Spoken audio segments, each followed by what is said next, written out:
নমস্কার বন্ধুরা, কেমন আছো সবাই? আশা করি সবাই ভালো আছো। আমি সুরজিৎ আবার তোমাদের কাছে আরেকটা নতুন ভিডিও নিয়ে চলে এসেছি। আজকে তোমাদের কাছে দেখাবো বাঙালির 12 মাসে 13 পার্বণ। সেই 13 পার্বণের সর্বশেষ পার্বণটি হচ্ছে চৈত্র সংক্রান্তিতে চড়কের মেলা। বাংলা নববর্ষর ঠিক আগের দিন হয় চৈত্র সংক্রান্ত। চৈত্র সংক্রান্ত উপলক্ষে আমাদের পশ্চিমবঙ্গের বিভিন্ন জায়গা জুড়ে হয় চড়কের মেলা। আমি আজকে যে চড়কের মেলাটি দেখাবো সেটি হচ্ছে আমার বাড়ি থেকে কিছুটা দূরে রঘুনাথপুর বলে একটি জায়গা আছে, সেইখানকার চড়কের মেলা। চড়ক পুজোর জন্য সকালবেলা এরা সবাই যাচ্ছিল গঙ্গা স্নান করতে। একে বলে চড়কের স্নান। বেশ উন্মাদনা ছিল ওদের মধ্যে। শুনেছি চড়ক নেওয়ার আগে সবাইকে সন্ন্যাস নিতে হয়। সেই সন্ন্যাসীরাই যাচ্ছিল এখানে চড়কের জন্য গঙ্গা স্নান করতে। আর এদের মধ্যে উন্মাদনাও বেশি ছিল। বেশ ডিজে বাজিয়ে এরা যাচ্ছিল, খালি পায়ে এরা যাচ্ছিল। তারপর বিকেলবেলায় অফিস ছুটির পরেই আমি চলে গেলাম প্রথমে মন্দির দর্শন করতে। ভোলে বাবাকে দর্শন করে প্রণাম করে ভালোভাবে তাকে আমার মনের কথা জানিয়ে তারপরে গেলাম মাঠের দিকে, যেখানে মেলা হচ্ছে। এই মেলাটি হচ্ছে রঘুনাথপুর মিলন সংঘের মাঠে। আর মেলার আয়োজন করেছে চড়ক পুজো উপলক্ষে রঘুনাথপুর মিলন সংঘ। বেশ 7 দিনের আয়োজন। এই চড়ক পুজো উপলক্ষে যেরকম মেলা বসেছে 7 দিন এদের কাছে ছিল বিভিন্ন নৃত্যানুষ্ঠান, সাংস্কৃতিক অনুষ্ঠান, যাত্রা, ছৌ নাচ, সব কিছুই ছিল। অফিস ছুটির পরে 1 মিনিটও দেরি না করে আমি সোজা চলে গেছিলাম রঘুনাথপুরে। বেশ বিকেল অবস্থায়, সূর্যের আলো তখনও ছিল। আর সেই সময় চলছিল চড়ক গাছের পুজো। আর আমি এই ফাঁকে মেলার যে সব দোকান বসেছে তার কিছু দৃশ্য তুলে ধরছিলাম আমার ক্যামেরার মধ্যে। ক্যামেরাবন্দি করছিলাম 8 থেকে 80 সকলের উন্মাদনা। আজ অনেক বছর ধরেই শুনতাম যে রঘুনাথপুরে চড়কের মেলা হয়, কিন্তু কোনোদিনই যাওয়ার সুযোগ হয়নি। আসলে মেলা বলো কিংবা কোনো পুজো বলো, ভগবান যদি না টানে তাহলে কিন্তু যাওয়া যায় না। আমার ক্ষেত্রেও কিন্তু সেরকমই হয়েছিল। সকালবেলা এক উন্মাদনা নিয়ে আমি অফিসে ঢুকেছিলাম, যে ভেবেছিলাম বিকেলে আমি এই চড়কের মেলা দেখতে যাব। কিন্তু পরবর্তীকালে নানান কার্যকলাপের জন্য আমার মনে একটু সমস্যা হয়েছিল।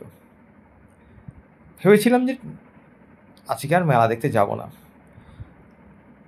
এই মেলা তো 1 বছর পর পর হয়, সেটা নিয়েই সারাদিন দ্বন্দ্বে ছিলাম, যাবো কি যাব না। তারপরে আমাদের অফিসের একজন কলিগ আমাকে বলল, তুমি যাও, দেখে আসো, তোমার মনটা খুব ভালো হবে। তার কাছেই শুনেছিলাম এই রঘুনাথপুরের চড়কের মেলা সম্পর্কে, আর আগ্রহ দেখিয়েছিলাম যাওয়ার জন্য। কারণ ভাবলাম যে 1 বছর পরে আবার সেই মেলাটা আসবে। ততদিনে আমি কোথায় থাকবো কিংবা আমরা কোথায় থাকবো কেউ কিছু জানি না। তাই সময় যখন আছে, মন যখন চেয়েছে, যাই দেখে আসি। দেখতে দেখতে আমি দেখছিলাম যে চড়ক গাছের পুজো হচ্ছে। এটাকে চড়ক গাছ বলা হয়। তার কারণ হচ্ছে এদিকে দাঁড় করিয়েই এর মধ্যে চড়কের ঘূর্ণিটা হবে। বেশ একটা উৎসাহ ছিল আমার মনের মধ্যে, কৌতূহল ছিল কীভাবে হয়, কীভাবে কী করে এরা, প্রত্যেকটা জিনিস যেন দেখতে। মানুষের মধ্যে কত ভক্তি সেটাই আমি দেখছিলাম। এই যে চড়কের মেলাটা হচ্ছে, এই চড়কের পুজো হচ্ছে, আমি শুনেছিলাম আমাদের অফিস কলিগের কাছে যে এর আগে 7 দিনের নিরামিষ খায়, সম্পূর্ণ পালন করে। তারপর একটা গাছকে দাঁড় করাতে গেলে কতটা পরিশ্রম করতে হয় এদের। আমি যেন ভাবছিলাম যে আমিও যদি এদের সাথে গিয়ে দড়ি ধরে দাঁড়াতে পারতাম, এদের সাথে হাতে হাত লাগাতে পারতাম। ভগবান আমাকে হয়তো সেই সুযোগটা করে দেয়নি, সুযোগ করে দিয়েছে এই সুন্দর দৃশ্যকে ক্যামেরাবন্দি করার। আমি যদি ভালো থাকতাম, যদি ৮-১০ জনের মতন থাকতাম, আমি চেষ্টা করতাম যে এইভাবে সবার সাথে কাঁধে কাঁধ মিলিয়ে যে কোনো অনুষ্ঠানে অংশগ্রহণ করার। একটা অনুষ্ঠানকে সুষ্ঠুভাবে পরিচালনা করার জন্য ক্লাব কর্তৃপক্ষ, ক্লাবের প্রত্যেকটা সদস্যবৃন্দ যেভাবে কাঁধে কাঁধ মিলিয়ে চলছিল, তার সাথে সকল গ্রামবাসী, সকলের উৎসাহ, সকলের উদ্দীপনা, সকলের একাগ্রতা না থাকলে হয়তো এত বড় একটা কর্মযজ্ঞ সম্ভব হয়ে উঠত না। আমি সেটাই দেখছিলাম। ৮ থেকে ৮০ সবাই একসাথে কাঁধে কাঁধ মিলিয়ে এই অনুষ্ঠানটা সফলভাবে করার জন্য চেষ্টা করে যাচ্ছিল। এক প্রজন্ম দাঁড়িয়ে দাঁড়িয়ে দেখছিল কীভাবে করতে হয়, আরেক প্রজন্ম কাঁধে কাঁধ মিলিয়ে তারা এই চড়ক গাছটিকে দাঁড় করিয়ে দিল। এই চড়ক গাছটা দাঁড় করানোর পরে সবাই মিলে ছবি তুলতে লাগলো, আমিও তুলতে লাগলাম। যে একটা জিনিস শুনেছি যে চড়কের মেলা হয়, চড়কের ঘোড়া হয়, চড়কের ঝাঁপ হয়, কিন্তু সেটাকে নিজের চোখে দেখা, সেটার একটা উন্মাদনাই আলাদা। হয়তো ভোলেনাথ চেয়েছিল বলেই আমি কিন্তু এই চড়ক পুজো উপলক্ষে মেলা আর চড়কের ঝাঁপটা দেখতে গিয়েছিলাম। ভোলেনাথ আমাকে টেনেছিল। আমি কিছুক্ষণের জন্য ভুলে গেছিলাম আমার মনের সব দুঃখ, মনের সব ক্লান্তি, শারীরিক ক্লান্তি, সব কিছুই। আমি ভুলে গেছিলাম যে আমি কি করছি। এই গরমের মধ্যে এই রোদে দাঁড়িয়ে প্রায় ঘন্টা দুয়েক আমি এক হাতে লাঠি, এক হাতে আমার ক্যামেরা স্টিক ধরে দাঁড়িয়েছিলাম। হ্যাঁ, অবশ্যই ধন্যবাদ জানাই সকল সদস্যদের, মাঠে আগত সকল সদস্যদের, তার কারণ তারা আমাকে সুযোগ করে দিয়েছিল এই ভিডিওটি তোলার জন্য। তারা যথেষ্ট হেল্প করেছিল। এক হাতে লাঠি, এক হাতে ক্যামেরা নিয়ে আমি এই ভিডিওটা তুলেছিলাম প্রায় ২ ঘন্টা দাঁড়িয়ে। মানে বুঝতে পারছেন, আমি বুঝতেই পারিনি কখন এই সময়টা চলে গেছে। একটার পর একটা দৃশ্য আমি ক্যামেরাবন্দি করেছি। চড়ক গাছকে তোলার পরে তার নিচে চড়কের পুজো করা হলো, এই গাছটিকে পুজো করা হলো। তারপরে আস্তে আস্তে দড়ি দিয়ে ২জন মানুষ উপরের দিকে উঠে তারা সব কিছু রেডি করছে। নিচে গোড়াতে যেমন পুজো করা হয়েছে, উপরেও কিন্তু পুজো করা হলো। ধর্মীয় জায়গা, ধর্মীয় স্থান, ধর্মকে কেন্দ্র করে এই অনুষ্ঠান। সুতরাং ঠাকুরের জায়গাতে যাতে কোনো অসুবিধা না হয়, সকলভাবে পুজো দিচ্ছিল। তার কারণ হচ্ছে এটা যথেষ্ট নিষ্ঠার সাথে করতে হয়। তারপরে এক এক করে এখানে বাতাসা তুলছিল, এখানে লুট হয়। আমি শুনেছিলাম যে বাতাসা ছোড়া হয়, ফল ছোড়া হয়, চড়ক ঘুরবে এরা, ওখানে পুজো করে ওপর থেকে ছুড়বে আর নিচে প্রসাদ হিসেবে সবাই গ্রহণ করবে। সেই দৃশ্য কিছু আমি ক্যামেরাবন্দি করেছি। এরা ওপরে গিয়ে যা শুনলাম যে ওপরে গিয়ে এখানে পুজো করবে, পুজো করে ডাবের জল দিয়ে, ধূপকাঠি মোমবাতি জ্বালিয়ে এই ডাবের জল আবার নিচের দিকে ছোড়া হবে চরণামৃত হিসেবে। প্রত্যেকে সেখান থেকে কিন্তু হাত পেতে নিয়েছে, নিয়ে সবাই মাথায় ঠেকিয়েছে আশীর্বাদ স্বরূপ হিসেবে।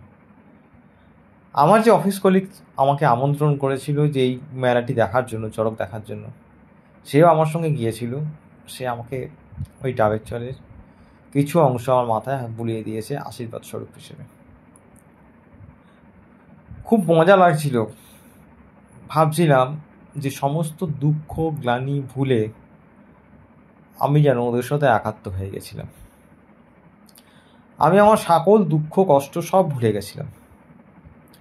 প্রত্যেকটা মানুষ ওই চড়ক গাছের মাথার দিকে তাকিয়ে আছে, প্রত্যেকে সন্তর্পণে দেখছে কিভাবে পরপর কাজগুলো করা হচ্ছে,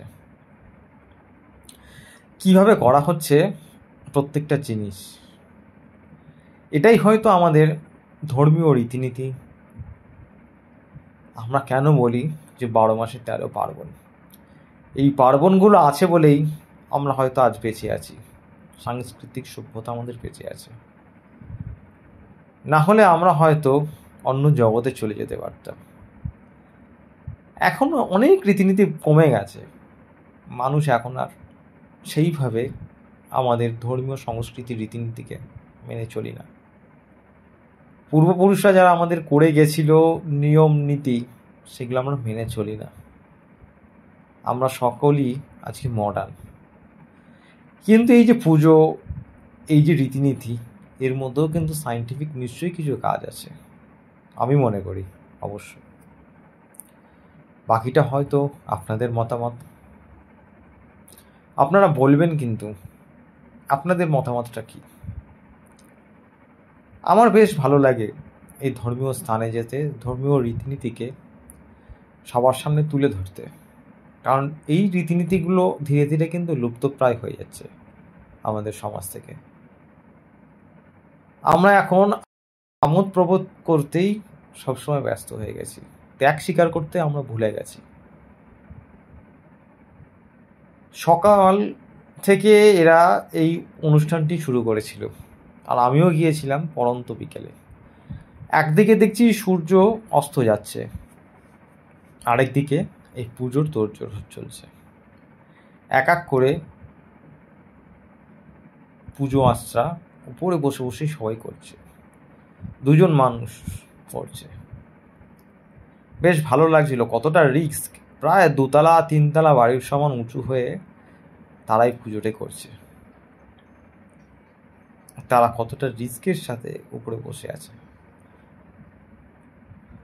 এই ঠাকুরটিকে, মানে এই চড়ক গাছটিকে পুজো দেওয়ার পরে বাতাসার লুট হয়েছিল। সেই বাতাসার লুটের কিছু অংশ আপনাদের কাছে আমি এই ভিডিওর মাধ্যমে তুলে ধরার চেষ্টা করেছি। হ্যাঁ, এই লুট দেওয়ার সময়, ক্যামেরাবন্দি করার সময় কিন্তু বেশ কিছু বাতাসা আমার গায়ে, মাথায়, আমার মোবাইলের উপরেও এসে পড়েছিল। আমি মনে করি এটা ভগবানের আশীর্বাদ স্বরূপ হিসেবে হয়তো পড়েছিল আমার কাছে। বেশ ভালো লাগছিল যে কিভাবে কি হয়, কিভাবে একটা পুজো সংগঠিত হয়। আজও মানুষের মধ্যে